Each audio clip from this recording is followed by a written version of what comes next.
ಸ್ನೇಹಿತರೆ ನಮಸ್ಕಾರ. ತಮ್ಮೆಲ್ಲರಿಗೂ ನಮ್ಮ ಯೂಟ್ಯೂಬ್ ಚಾನಲ್ಗೆ ಸ್ವಾಗತ. ಸ್ನೇಹಿತರೆ, ರಾಜ್ಯದ ರೈತ ಸಮುದಾಯಕ್ಕೆ ಬೆಳೆ ವಿಮೆ ಮತ್ತು PM ಕಿಸಾನ್ ಸಮ್ಮಾನ್ ನಿಧಿ ಯೋಜನೆ ಅಡಿಯಲ್ಲಿ ಇದೀಗ ಬಿಗ್ ಅಪ್ಡೇಟ್ ಒಂದು ಬಂದಿದೆ. ಅದರ ಬಗ್ಗೆ ಸಂಪೂರ್ಣ ಮಾಹಿತಿಯನ್ನು ತಿಳಿದುಕೊಳ್ಳೋಣ.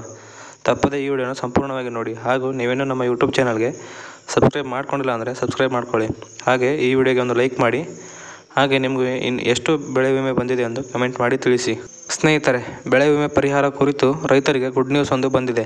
ಆಗಸ್ಟ್ 2ನೇ ವಾರ ಅಥವಾ 3ನೇ ವಾರದಲ್ಲಿ 2023-24ರಲ್ಲಿ ವಿಮೆ ಮಾಡಿಸಿದ ರೈತರಿಗೆ ಬೆಳೆ ವಿಮೆ ಪರಿಹಾರ ಹಣ ಜಮಾ ಆಗಲಿದೆ ಎಂಬ ಮಹತ್ವದ ಮಾಹಿತಿ ಈಗ ಹೊರಬಿದ್ದಿದೆ. ಸ್ನೇಹಿತರೆ, ಇದು ಅಷ್ಟೇ ಅಲ್ಲದೆ ಅತಿವೃಷ್ಟಿ ಅನಾವೃಷ್ಟಿ ಸಂದರ್ಭದಲ್ಲಿ ರೈತರನ್ನು ಆರ್ಥಿಕವಾಗಿ ಕೈ ಹಿಡಿಯುವ ಬೆಳೆ ವಿಮೆ ಇತ್ತೀಚಿನ ವರ್ಷಗಳಲ್ಲಿ ರಾಜ್ಯದಲ್ಲಿ ಉತ್ತಮ ಪ್ರತಿಕ್ರಿಯೆಯನ್ನು ದೊರೆತಿದೆ. ಹಾಗೂ ಪ್ರಸ್ತುತ ಮುಂಗಾರು ಹಂಗಾಮಿನಲ್ಲಿ ಅನ್ನದಾತರು ಬೆಳೆ ವಿಮೆಯನ್ನು ಯೋಜನೆಯಡಿಯಲ್ಲಿ ನೋಂದಾಯಿಸಿಕೊಂಡಿದ್ದಾರೆ.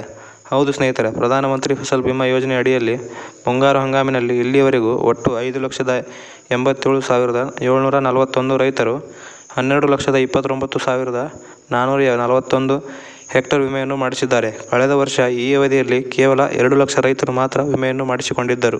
ಸ್ನೇಹಿತರೆ, ಬರಗಾಲ, ಭಾರೀ ಮಳೆಯಿಂದಾಗಿ ಬೆಳೆ ವಿಮೆ ಮಾಡಿಸುವವರ ಸಂಖ್ಯೆ ಇದೀಗ ವರ್ಷದಿಂದ ವರ್ಷಕ್ಕೆ ಹೆಚ್ಚಾಗುತ್ತಿದೆ.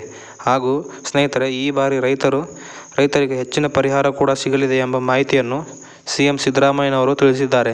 ಇದರ ಜೊತೆಗೆ ಮುಂದಿನ ಒಂದು ಅಪ್ಡೇಟ್ ಏನೆಂದು ನೋಡುವುದಾದರೆ, ಪ್ರಧಾನಮಂತ್ರಿ ಕಿಸಾನ್ ಸಮ್ಮಾನ್ ನಿಧಿ ಯೋಜನೆ ಅಡಿಯಲ್ಲಿ ರೈತರಿಗೆ ವಾರ್ಷಿಕವಾಗಿ 6,000 ರೂಪಾಯಿಗಳನ್ನು ಸಹಾಯಧನವಾಗಿ ನೀಡುತ್ತಿದ್ದು, ಇಲ್ಲಿಯವರೆಗೂ ಒಟ್ಟು 17 ಕಂತಿನ ಹಣವನ್ನು ರೈತರ ಖಾತೆಗೆ ವರ್ಗಾವಣೆ ಮಾಡಲಾಗಿದ್ದು, ಅಕ್ಟೋಬರ್ ತಿಂಗಳಿನಲ್ಲಿ ರೈತರ ಖಾತೆಗೆ 18ನೇ ಕಂತಿನ ಹಣವೂ ಕೂಡ ವರ್ಗಾವಣೆ ಆಗಲಿದೆ ಎಂಬ ಮಾಹಿತಿ ಹೊರಬಿದ್ದಿದೆ. ಸ್ನೇಹಿತರೆ, PM ಕಿಸಾನ್ ಸಮ್ಮಾನ್ ನಿಧಿ ಯೋಜನೆಯ ಫಲಾನುಭವಿಗಳು ಅಧಿಕೃತ ವೆಬ್ಸೈಟ್ಗೆ ಭೇಟಿ ನೀಡುವ ಮೂಲಕ ಫಲಾನುಭವಿಗಳ ಪಟ್ಟಿಯಲ್ಲಿ ನಿಮ್ಮ ಹೆಸರು ಇದೆಯೋ ಇಲ್ಲವೋ ಎಂಬುದನ್ನು ಪರಿಶೀಲಿಸಿಕೊಳ್ಳುವುದು ಮುಖ್ಯವಾಗಿದೆ.